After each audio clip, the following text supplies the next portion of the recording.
Good morning, everyone. Welcome on back to the Anabolic Kitchen. Today, we are going to be making our Anabolic Oreo brownie. So this recipe, we're going to break into two parts. One of them is going to be for the brownie.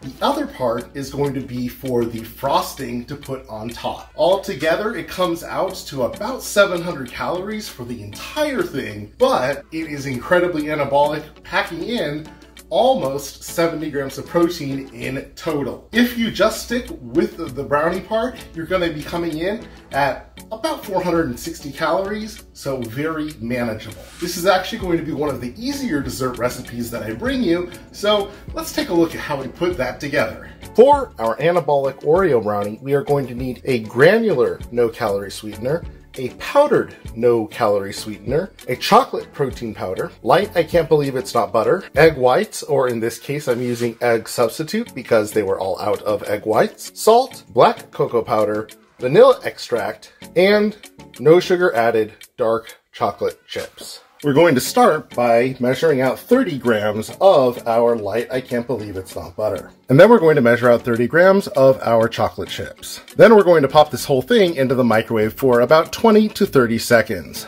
Now, at this point, the butter should all be melted. It's time to add in our vanilla extract. For that, I'm just going to do 2 capfuls. Because I like my desserts really sweet, I'm going to be adding 20 grams of both of my sweeteners, starting with the granular, and then the powdered. Then we'll throw in a shake of salt.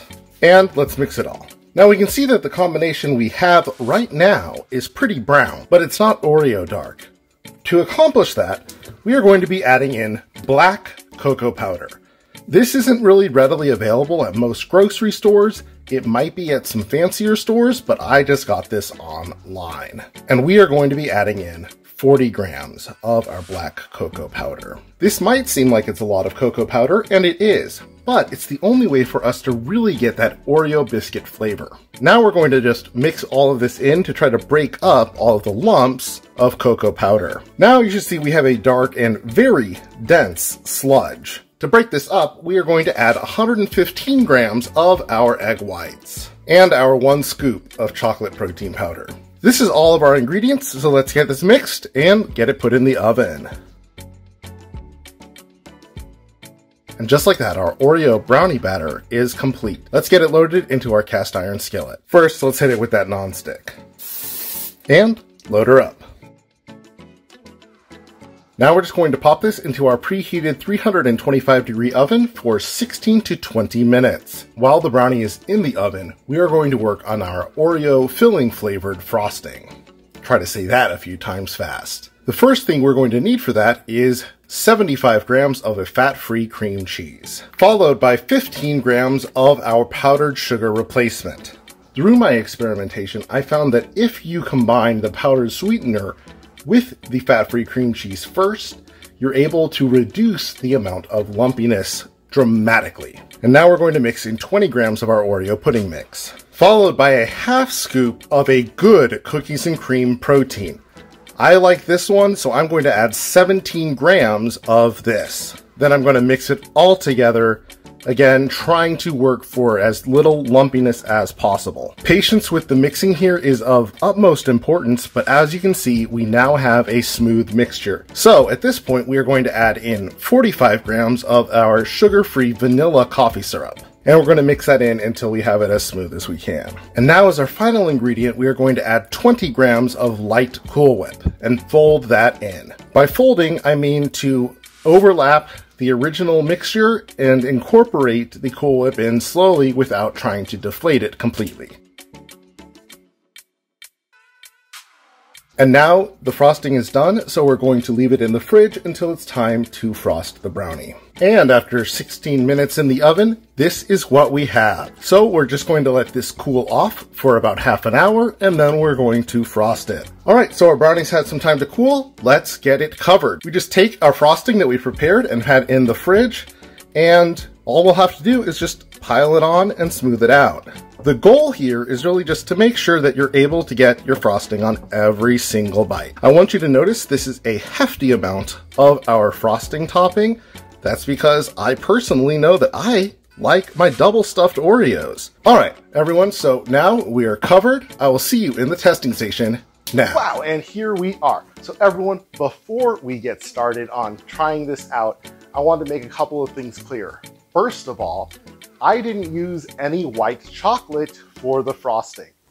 A lot of Oreo flavored things that I see, especially in our anabolic world, use some sort of white chocolate as a base.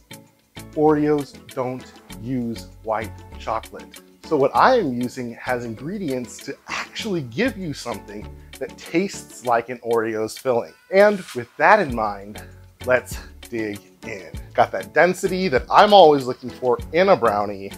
Woo, and it's so dark, which is of course what you would expect using something called black cocoa and trying to simulate an Oreo. All right, so everyone, cheers.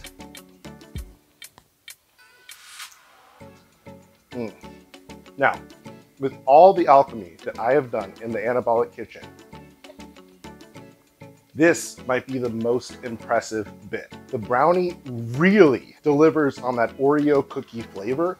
It's soft, so it's kind of like if you've ever had a stale Oreo and it has a little bit more of the soft bite to it. For me personally, I love that. When I was a kid, I would actually stash Oreos away just so that they could get stale because I like them a little bit softer. Here, I'm able to get that softness, but the frosting just delivers.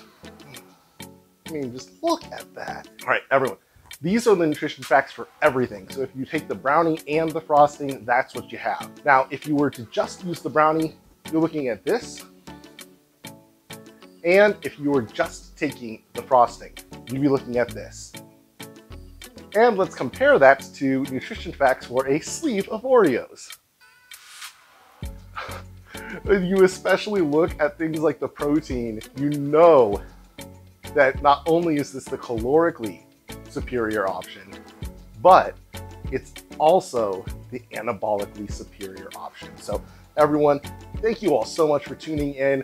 Just this morning, I came up with the recipe for anabolic crepes, and it was amazing. Super easy, only a few ingredients, really quick, and it was just incredible. I've never made even normal crepes before, but those turned out just great. So if you'd like to see how I put those together, drop that in the comments down below. Also, I have a week full of recipes that are all in a particular theme that I have coming up really soon, so stay tuned. I'm going to be starting that whole series very soon. I'm looking forward to it. I'm going to be doing a lot of filming back-to-back, all in a day. It's going to be incredible, and the whole point of that series is really to help get us situated to be anabolic as we start off this new year. So stay tuned, everyone. Don't forget to smash on that like button, hit subscribe, and ding that notification bell so you always know when I'm dropping that new content. Don't forget to follow my Instagram so you're always aware of new things, and always remember to stay worthy.